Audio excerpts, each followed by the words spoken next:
Bon sabbat tout le monde. C'est une première fois pour moi d'être devant vous et un privilège aussi.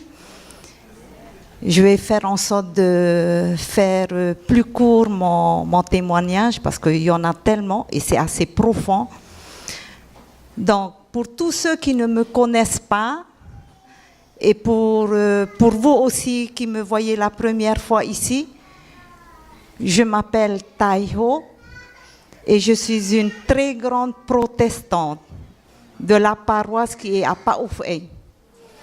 Donc, toute ma vie, j'ai œuvré dans l'église protestante au niveau de l'école dimanche.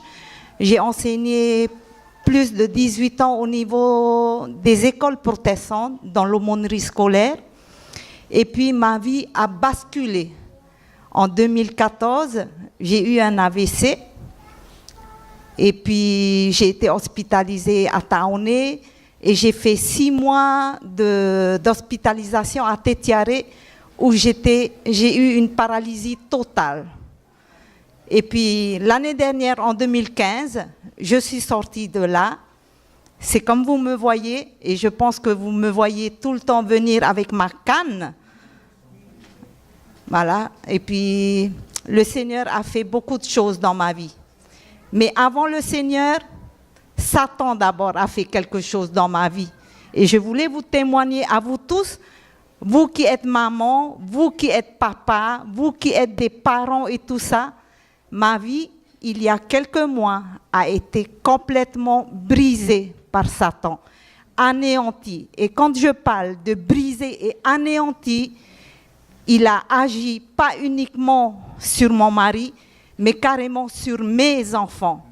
J'ai suivi les enseignements de pasteur Jean-Noël sur l'intervention de Satan dans notre vie. Et il parlait, Satan, c'est une réalité dans notre vie. Et moi, j'ai confirmé cela parce que je l'ai vécu. Ce n'est pas juste une histoire comme ça.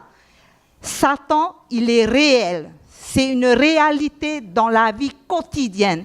Et moi, pendant des années, depuis cette année 2014, voilà le résultat qu'il a fait de moi. Une infirme, avec une canne. Et il m'a bloqué comme ça parce qu'il savait à quel point j'aimais mon Dieu dans ma paroisse avant. Donc, il a voulu me mettre en première sur sa liste pour des personnes qu'on doit mettre à terre, anéantir complètement. Et vous savez aussi que pour nous anéantir, les fidèles chrétiens que nous sommes, eh ben, on a des points faibles. Et mes points faibles, c'était mes enfants et mon mari. Donc, Satan, il a commencé à agir sur mon mari.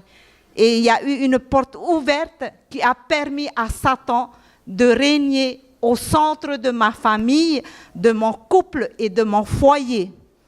Et petit à petit, j'ai vu comment il a commencé sur mes enfants. Mes enfants sont devenus rebelles sur moi. Il y a des paroles pour m'humilier, pour me déstabiliser, pour me détruire et pour me mettre dans la souffrance et tout ça. Et pire encore, de savoir que je viens ici. Et dès que je prononce que aujourd'hui je veux vivre une vie spirituelle, je veux vivre avec le Seigneur, c'est la grande bagarre et des insultes dans la maison. Donc, qu'est-ce qui s'est passé dans ma vie? Je me suis retrouvée toute seule. Par l'intermédiaire de Noémie et de mon frère Pita, j'ai intégré l'église ici et j'ai trouvé la paix dans cette église. Et le soir du concert, je viens ici, je m'assois, j'écoute les chants des chorales et tout ça. Et puis, j'ai une pensée par rapport à mes enfants, parce que je regarde à côté, je me dis, mince alors, mes enfants devaient être présents à cette soirée. Et à cause de l'ennemi, il a tout fait que mes enfants n'arrivent pas à ce concert. Mais c'est pas grave, c'est pas grave. Il ne gagnera pas. Hein? Nous, on a suivi une étude comme quoi, même avec tout ce qu'il a fait pour le mal, il n'a pas gagné sur Dieu, ni sur Jésus-Christ et tout ça. Et arrivé au moment où notre frère a chanté « Au nom de Jésus, lève-toi », je vais vous dire ce qui s'est passé. Sur ce banc-là, J'avais le cœur qui n'était plus à l'intérieur de mon corps. Mon cœur, il était dehors et il battait tellement fort que tout mon corps, jusqu'aux pieds, tremblait. Et à côté de moi, il y avait mon frère Pita. Et je pense qu'il sentait que mes jambes, ils bougeaient, ils tremblaient tellement. Et cette voix qui me disait, ma fille, lève-toi. Donc je regarde autour de moi, personne n'est debout. Et après cette voix qui me dit, ben, si tu vas te lever, tu vas te ridiculiser. Alors reste assis. Mais ça continuait à battre dans mon cœur. Non, lève-toi et tout ça.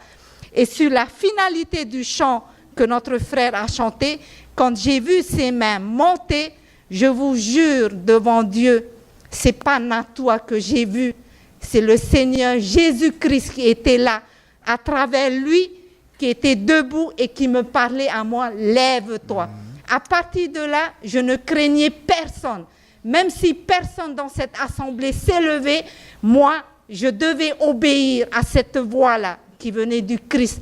Donc, je me suis levée, je disais à Pita, Pita, il faut que je me lève, je ne sais pas, mais il faut que je me lève. Et d'un coup comme ça, c'est comme si mon corps a été poussé pour être debout et lever la main. Parce que j'étais prête à ce moment-là à suivre le Christ. À partir de là, je lui donne ma vie et Amen. Tout ça. Donc c'est ça qui m'a permis de me lever et de lever la main et tout ça. Amen. Donc, ce qui s'est passé quand mes enfants ont abandonné, on a demandé à pasteur, on a besoin d'aide. Moi, j'ai besoin d'aide. J'ai besoin de prière. J'ai besoin de mon petit groupe, que mon petit groupe prie pour moi et tout ça. Amen. Pasteur a accepté. Donc, mercredi dernier, on était dans la petite salle là derrière, après l'enseignement ici. Et pasteur a fait la prière. Et j'étais avec ma canne. J'ai raconté mon témoignage et tout ça. Et pasteur, il me fait, tu vois ça? Il a montré ma canne. Ça, c'est le péché. Et ça veut dire que tout cet handicap, cette infirmité sur moi ne vient pas du Seigneur. Parce que quand le Seigneur m'a créé, je n'étais pas infirme. J'étais une belle femme qui œuvrait Amen. Pour lui. J'avais plein de foi pour mon Seigneur parce que je l'aimais de tout mon cœur. Amen. Mais pas ça, pas ça. Et cette canne, à chaque fois que je marche avec cette canne me rappelle à combien j'appartiens à Satan. Parce que c'est le malheur, c'est le péché. Et quand pasteur il a dit, ça c'est le péché. En rentrant ce soir-là, il y a un truc qui m'est venu et le Seigneur il me disait, tu vois ta canne ma fille, brûle-la, qu'elle ne fasse plus partie de ta vie. Et moi je te guérirai un jour de ton infirmité. Donc, à partir de là, on rentre, Noémie me ramène à la maison et je dis à Noémie, Noémie, demain, on a un grand truc à faire et il faut absolument le faire parce que je veux obéir à Dieu. Amen. Et si j'ai reçu ça de Dieu, je ne veux pas l'éviter et je ne veux pas désobéir. Je suis prête à faire ce que Dieu me demande. Donc, le lendemain matin, avec Pita et Noémie et tout ça, tous les masques que vous voyez dans la chambre de ma fille et tout ça, on a fait un grand feu pour les brûler.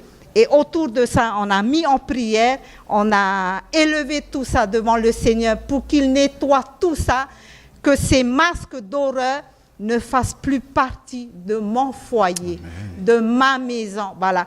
Parce que Satan, il a imprégné sur tous les murs sa présence. Donc, il fallait les brûler, tout ça, et soumettre dans les mains du Seigneur. Donc, c'est ce qu'on a fait. On a brûlé tout ça. Et en dernier, j'ai pris ma canne et j'ai balancé dans le feu. Voilà. Amen. Donc, on a prié pour ça. Et aujourd'hui, je veux marcher sans ma canne. Amen. Parce que ma canne maintenant, c'est mon Seigneur Jésus-Christ qui est ma canne. Amen. Et c'est avec lui que je veux marcher aujourd'hui. Amen. Et plus avec ce malheur-là et tout ça. Et puis, même si ma famille, elle est brisée, même si je me retrouve toute seule aujourd'hui dans ma maison, mais je ne suis pas toute seule.